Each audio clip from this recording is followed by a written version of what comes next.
Welcome, everyone. I'm excited to kick off our presentation today. Our topic is clothing, a social history. We'll explore how clothing has reflected and influenced society over time. From fashion trends to cultural significance, we'll cover a fascinating journey through history. So let's get started. Let's take a quick look at the contents of today's presentation. We'll start with an introduction to the evolution of clothing and beauty standards. Then, we'll explore some ancient dresses to see how fashion has changed over time. Moving forward, we'll discuss how sumptuary laws played a role in reinforcing social hierarchies through clothing.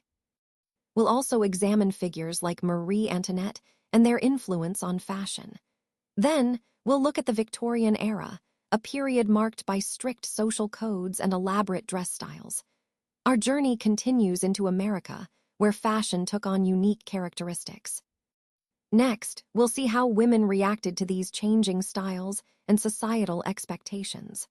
Following that, we'll discuss the effects of the Industrial Revolution on clothing production, making fashion more accessible. We'll also cover Mahatma Gandhi and the Khadi movement, highlighting how clothing became a tool for social and political change. Finally, we'll touch on the modern era, or new times, and how contemporary ideas about beauty and clothing continue to evolve. This overview sets the stage for understanding how clothing reflects societal values and shifts throughout history. Welcome to this introduction slide. Here, I want to set the stage for what we'll be discussing today. We'll explore key concepts thoroughly, but in a conversational way, so it feels engaging and approachable. I'll highlight the most important ideas to ensure they stand out and connect all these points to the overall theme of the presentation. Think of this as laying the foundation for everything that follows, helping us see how each piece fits into the bigger picture. So, let's dive in and get a clear understanding of the main ideas we'll be building on together. Let's talk about the introduction to clothing.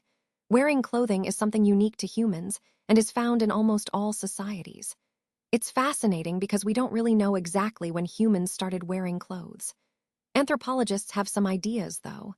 They believe that early humans probably used animal skins and plants as coverings to protect themselves from cold, heat, and rain, especially as they migrated into different climates. But there's also an interesting alternative theory. Maybe clothing was invented for reasons beyond just protection, like for magic, decoration, rituals, or to display social status.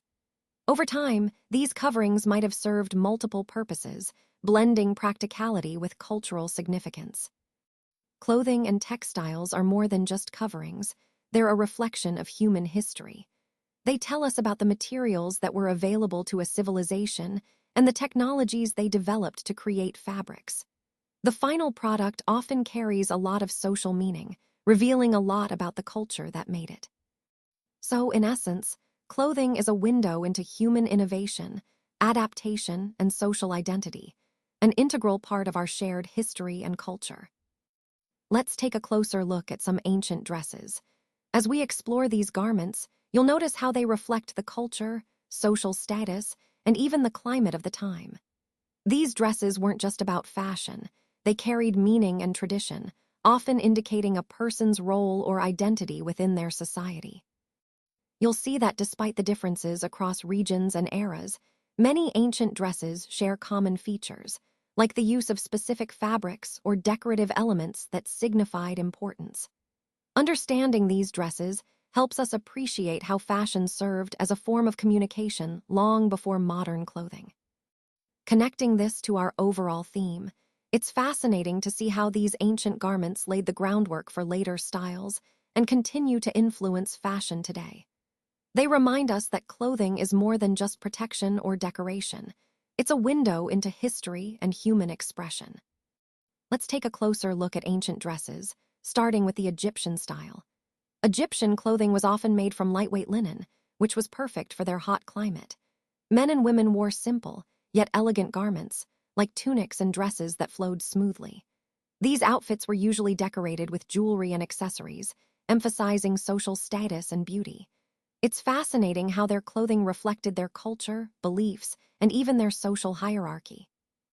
The use of linen and the style of their dresses help us understand not just fashion, but also the daily lives and values of ancient Egypt. This connection between clothing and culture is a recurring theme as we explore the history of dress worldwide. Let's take a closer look at ancient dresses today. These garments offer us a fascinating glimpse into the past, revealing not just fashion preferences, but also cultural values and social structures.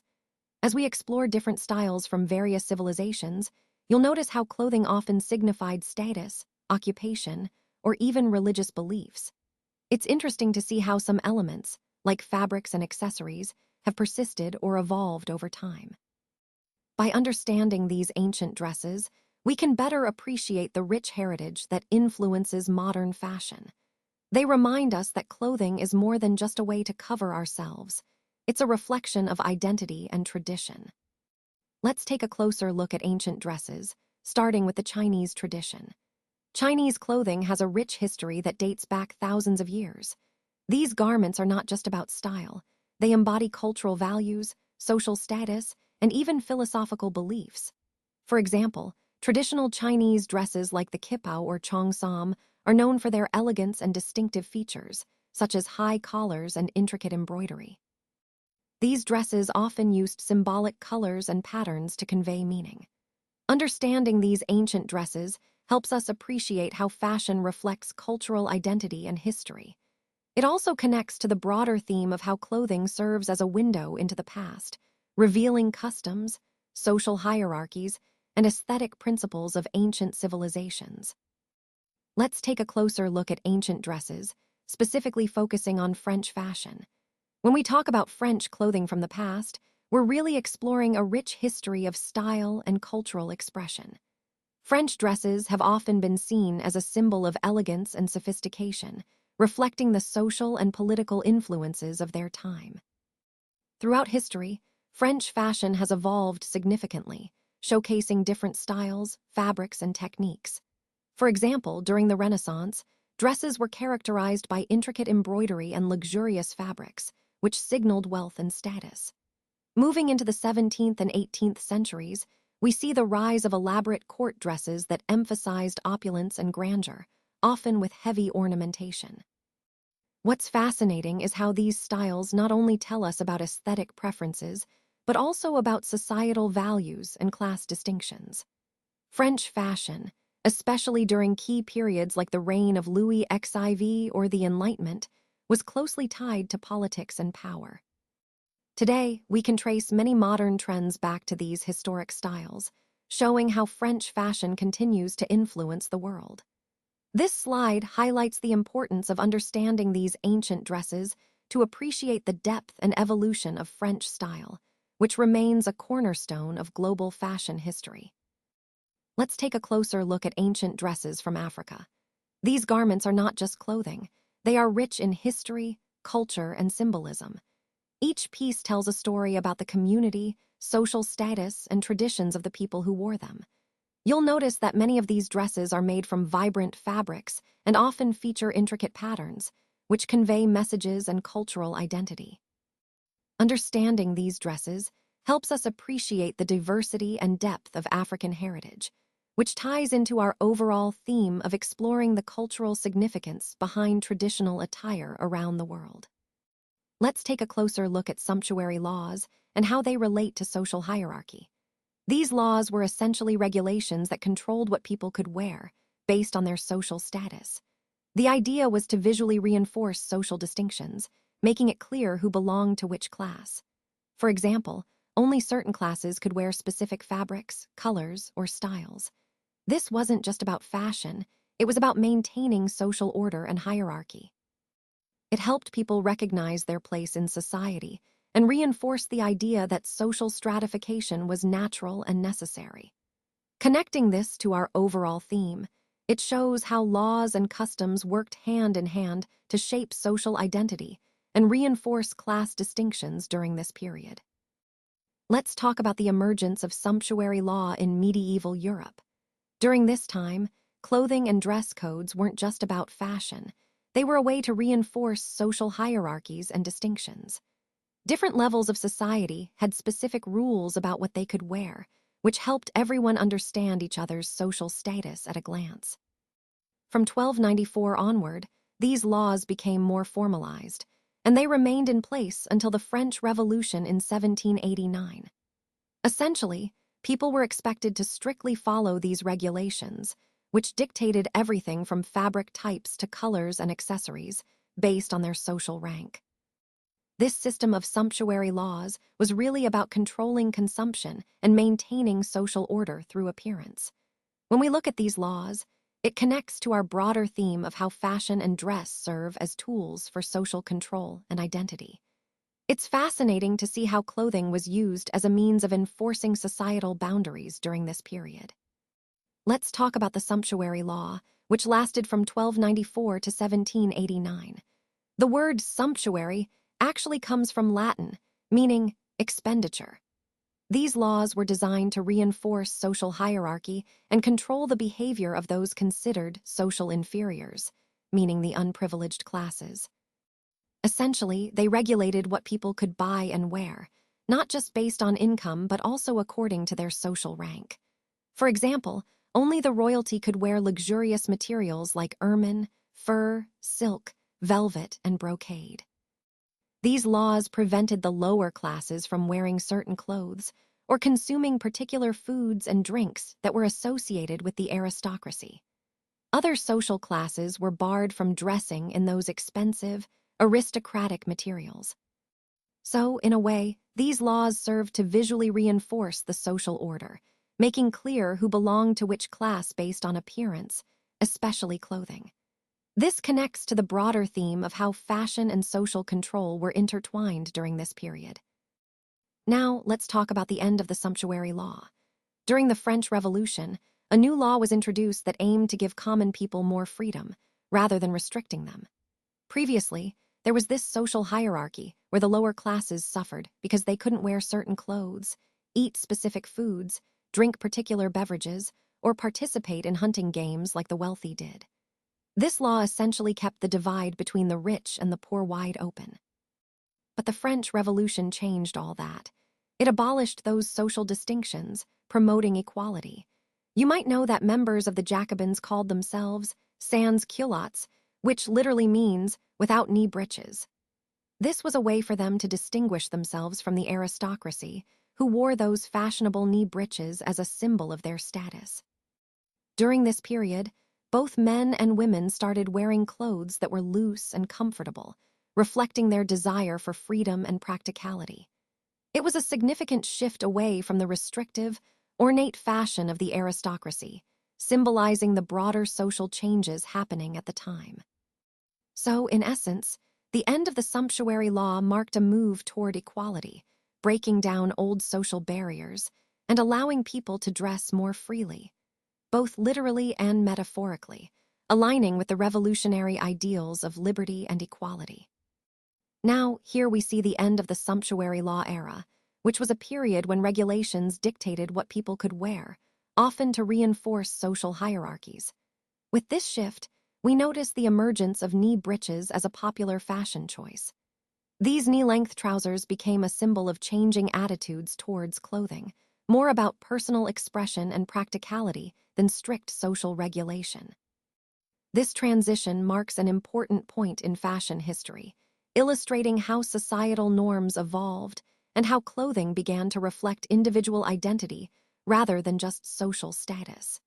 It's a key moment that connects to the broader theme of increasing personal freedom in fashion during this period. After the end of the law, clothing took on a new symbolic significance. The colors of the French flag, blue, white, and red, became very popular in fashion, often seen in the form of the red and blue pinned cockade.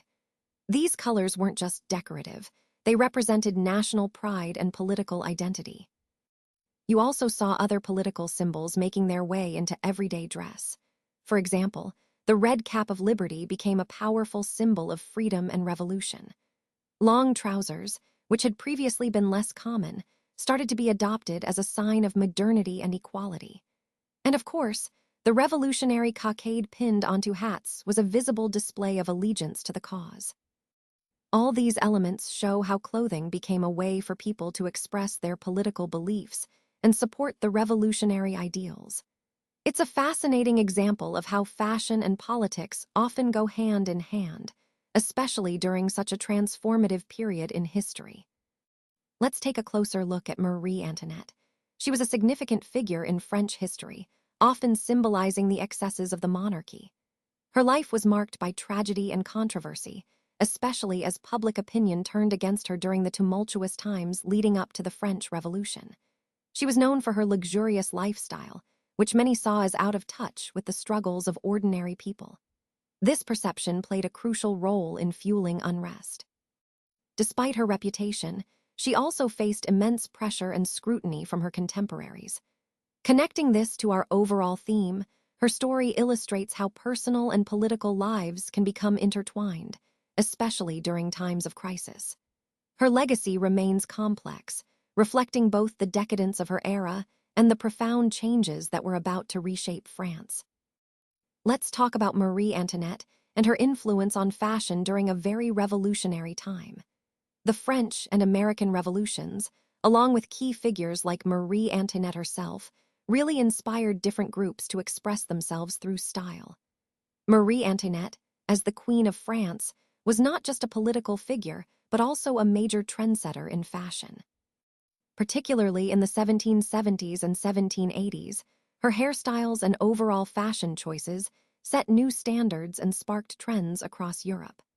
Her influence shows how fashion can reflect larger social and political changes, tying into our overall theme of how history and culture shape style. Welcome to the Style Gallery focused on women. Here, we see a diverse array of styles that showcase the richness and versatility of women's fashion. Each piece tells a story, blending tradition with contemporary trends. As we explore these styles, keep in mind how they reflect cultural identities, personal expression, and evolving fashion norms. This gallery highlights the importance of individual style and how it can serve as a powerful form of self-expression. It's a reminder that fashion is not just about clothing, but about identity, confidence, and creativity. Connecting this to our overall theme, it emphasizes the role of personal style in shaping cultural narratives and fostering confidence in women everywhere. Welcome to the Style Gallery for Men. Here, we see a diverse range of fashion options that highlight the latest trends and timeless classics.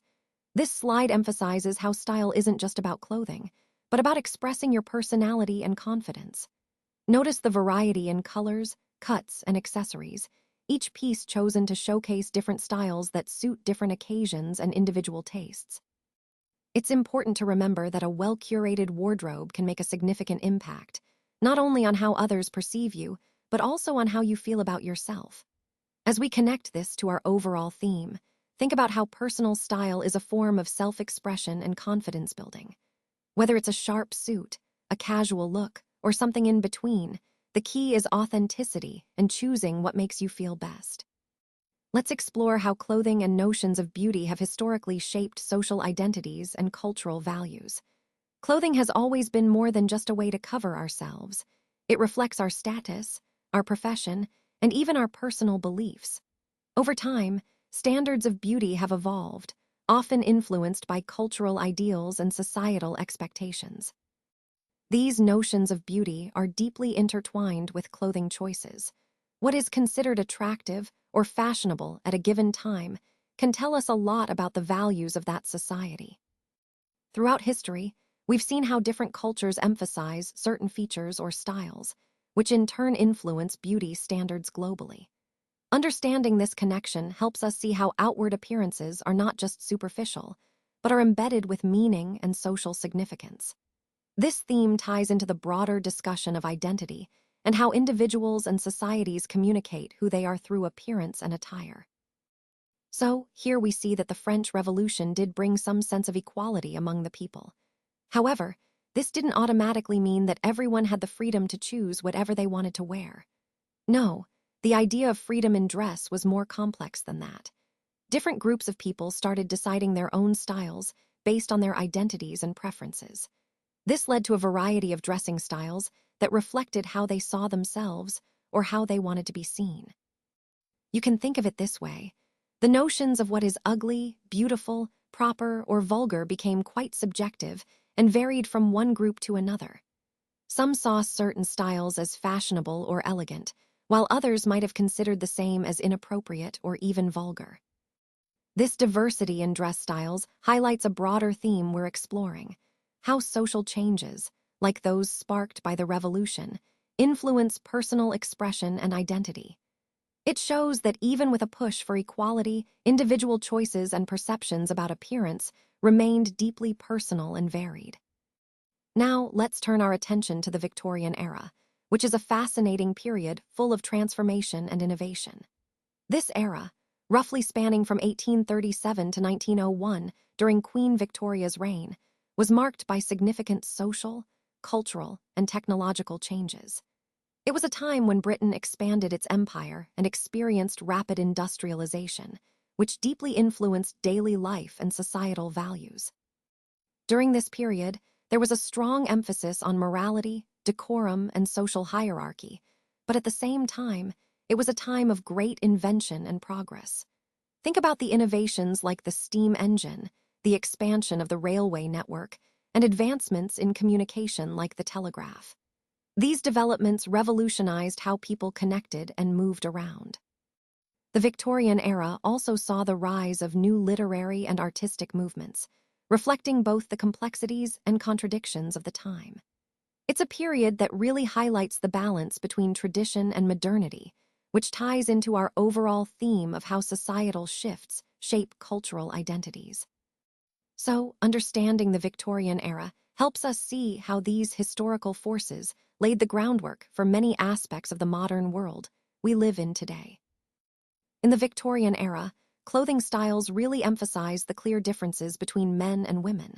Men were expected to appear serious, strong, and independent, often projecting an image of authority and masculinity. Women, on the other hand, were expected to be obedient, passive, and primarily focused on looking beautiful. This societal expectation influenced how women were trained from a very young age. Interestingly, there wasn't much distinction between children's and adults' clothing during this time. Both wore similar styles. For girls, it was common to be laced up tightly as children to prevent them from growing too fat. As they grew older, they wore corsets, which were also tight-fitting, to shape their bodies into what was considered attractive. Having a small waist by wearing these corsets was seen as a sign of grace, beauty, and femininity.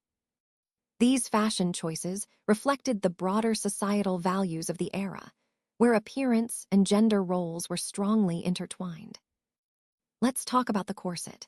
The corset was a key garment, especially in certain historical periods, used to shape and support the torso. It was often made with boning and sturdy fabrics to create a desired silhouette, emphasizing a narrow waist and accentuating the bust and hips. Beyond fashion, corsets played a role in social and cultural notions of beauty and femininity. They also had practical functions, helping with posture and support. When considering the overall evolution of fashion, the corset reflects how garments can influence body image and societal standards. It's a fascinating example of how clothing can serve both aesthetic and functional purposes, shaping perceptions and identities.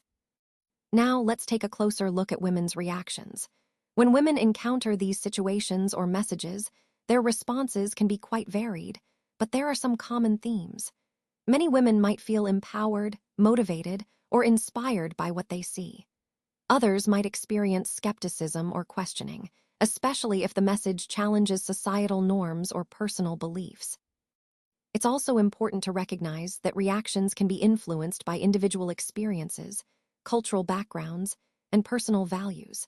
Understanding these reactions helps us grasp the broader impact of the content and why it resonates differently across different groups.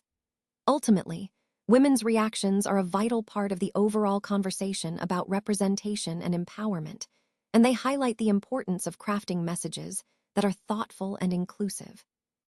Many women believed in the ideals of being attractive and graceful, which were heavily shaped by the education they received at home, at school, and through society. From a young age, there was this expectation that women should have a small waist and endure the pain caused by tightly laced corsets. It was almost seen as a duty for women to accept and tolerate this discomfort. However, not all women accepted this suffering. By the 1830s, women started to speak up more openly, arguing for their right to vote. Alongside this push for political rights, they also campaigned for dress reform. Women's magazines of the time played a crucial role. They highlighted the torture and pain caused by corsets, sharing stories of women who suffered. These magazines also warned about the health issues linked to wearing corsets, especially among young girls. Wearing corsets not only restricted their bodies, but also halted growth, preventing muscles from developing properly. It even caused the spine to bend. Many women suffered from fevers, extreme weakness, fainting, and other health problems because of this restrictive fashion.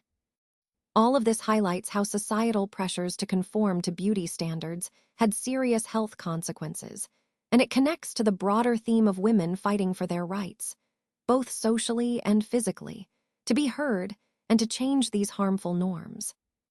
Let's take a closer look at America. When we think about this region, it's important to recognize its diversity and influence. America has played a pivotal role in shaping global history, politics, and culture. Its vast landscape includes everything from bustling cities to expansive natural parks, reflecting a wide range of environments and communities. The economic powerhouse of the world, America drives innovation and technological advancements that impact every corner of the globe. Culturally, it's a melting pot, blending traditions and ideas that foster creativity and change. Throughout this presentation, we've seen how America's unique characteristics connect to larger themes of development, influence, and transformation on the world stage. Let's take a closer look at America during this period. Their traditional costumes mainly consisted of frocks with long skirts that swept the ground. While this might have been stylish, it actually caused some health issues for women, especially those who couldn't work because of it. Seeing these problems, men and some women believed that women should be prevented from working and earning their own money, which actually changed their social position quite a bit. The idea was that if women wore more comfortable clothes suitable for working, they could earn a living and be more independent. This led to the formation of the National Women's Suffrage Association in the 1870s, which campaigned for dress reform. They believed that clothing was more than just fashion. It was a way to promote women's rights and independence.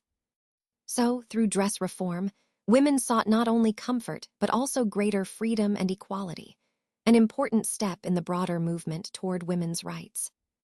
Let's take a moment to talk about the concept of new times. This slide highlights how we are living in a period of rapid change and transformation. These new times are characterized by technological advancements, shifting societal norms, and evolving market dynamics. It's important to understand that these changes are not just superficial. They fundamentally impact how businesses operate and how we, as individuals, adapt. What's most crucial here is recognizing that flexibility and innovation are now more vital than ever. Staying ahead means embracing change, being open to new ideas, and continuously learning. This connects directly to our overall theme of adaptability and forward-thinking in navigating this evolving landscape.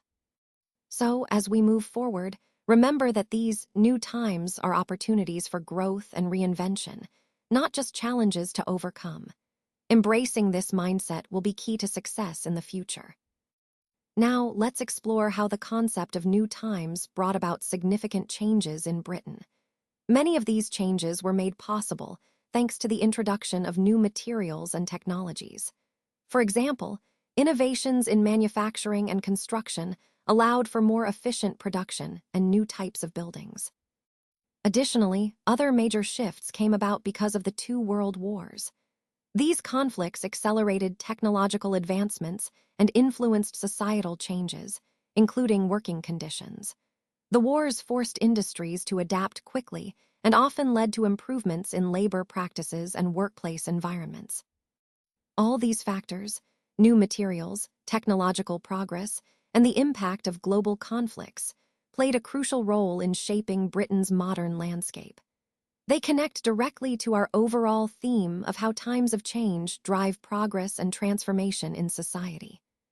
So, let's take a look at the change in fabric in 17th century Britain. During this period, most ordinary women owned very few clothes. The clothing they did have was typically made from materials like flax, linen, or wool. Now, while these fabrics were quite common, they also had several disadvantages. For instance, linen and flax could be quite coarse and less comfortable to wear, especially in colder weather. Wool, on the other hand, was warmer but could be itchy and difficult to care for. This limited access to a variety of fabrics, and the reliance on these materials, reflect broader social and economic factors of the time. It also highlights how textile options and clothing quality played a role in people's daily lives and social status. Understanding these fabric choices is important because it connects to the overall theme of how clothing and textile production evolved and influenced society during this period. Let's talk about some disadvantages of linen and wool fabrics in 17th century Britain. First, care is a big issue. Protecting fine wool clothing requires special attention when it comes to storage and wear. Moths are a real threat because they can quickly damage wool garments. Also, wool tends to pick up stains from daily activities, and these stains are often permanent, which can be quite frustrating. Offensive odors can also be a problem, as wool easily absorbs cooking smells and mustiness from long-term storage, which are tough to get rid of. Next, cleaning wool can be tricky because it shrinks when washed, making proper cleaning a bit of a challenge. Then, there's the cost factor. Thanks to trade with India, Europeans gained access to cheap, beautiful, and easy-to-maintain Indian chintzes, which allowed more people to expand their wardrobes without breaking the bank. Finally, comfort can be an issue. Some types of wool are itchy, and more often than not, skin reactions are caused by low-quality wool that irritates the skin. So, while linen and wool were common, these drawbacks influenced how people thought about their clothing and its maintenance, fitting into the broader theme of changing fabric use and preferences in that era. Let's take a closer look at the effects of the Industrial Revolution. This period brought about some truly transformative changes across societies. First, it led to rapid urbanization, with people moving in large numbers from rural areas to cities in search of work. This shift significantly altered the social landscape. Next, we saw the rise of new industries and innovations, which boosted productivity and economic growth, but also introduced challenges like poor working conditions and environmental pollution. These issues sparked important discussions about labor rights and sustainability. Furthermore, the Industrial Revolution played a crucial role in shaping modern economies and societies, setting the stage for the technological advances we see today. Overall, while it spurred incredible progress, it also highlighted the need to manage change responsibly. This balance between innovation and its consequences remains a key theme in understanding this pivotal era. Now, let's talk about the effects of the Industrial Revolution. As you can see, this period in Britain really transformed the way goods were produced. It mechanized spinning and weaving, which meant that manufacturing became much faster and more efficient. This shift had a huge impact on the economy and society. One of the most important points is that this increased demand for raw materials. Cotton and indigo, for example, saw a significant rise in demand because they were essential for the new textile industries. This demand fueled global trade and also had profound effects on regions involved in producing these materials. So, in essence, the Industrial Revolution didn't just change factories. It reshaped global economic patterns by boosting the need for raw materials. This interconnectedness helped propel Britain, and eventually the world, into a new era of industrial growth and modernization. Now, let's take a closer look at the political control of India during this period. Indian peasants could actually be compelled to grow certain crops, like indigo, which was in high demand. This shows how the British exerted influence over local agriculture. At the same time, cheap British manufactured goods could easily replace the coarser Indian products, making it difficult for local artisans to compete. As a result, we see significant effects on the textile industry. Many Indian weavers and spinners found themselves out of work because the demand for traditional Indian textiles declined. Important weaving centers such as Murshidabad, Machiliputnam, and Surat experienced a downturn as their markets shrank.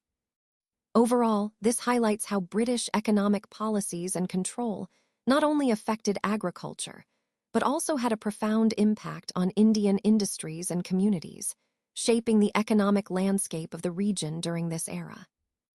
Mahatma Gandhi was a pivotal figure in history, known for his philosophy of nonviolent resistance. His approach to social and political change emphasized peaceful protests and civil disobedience, inspiring countless movements worldwide. Gandhi believed that true strength lay in moral power rather than physical force, and he demonstrated how steadfast conviction can lead to profound transformation. His leadership during India's struggle for independence exemplifies the power of perseverance and ethical action.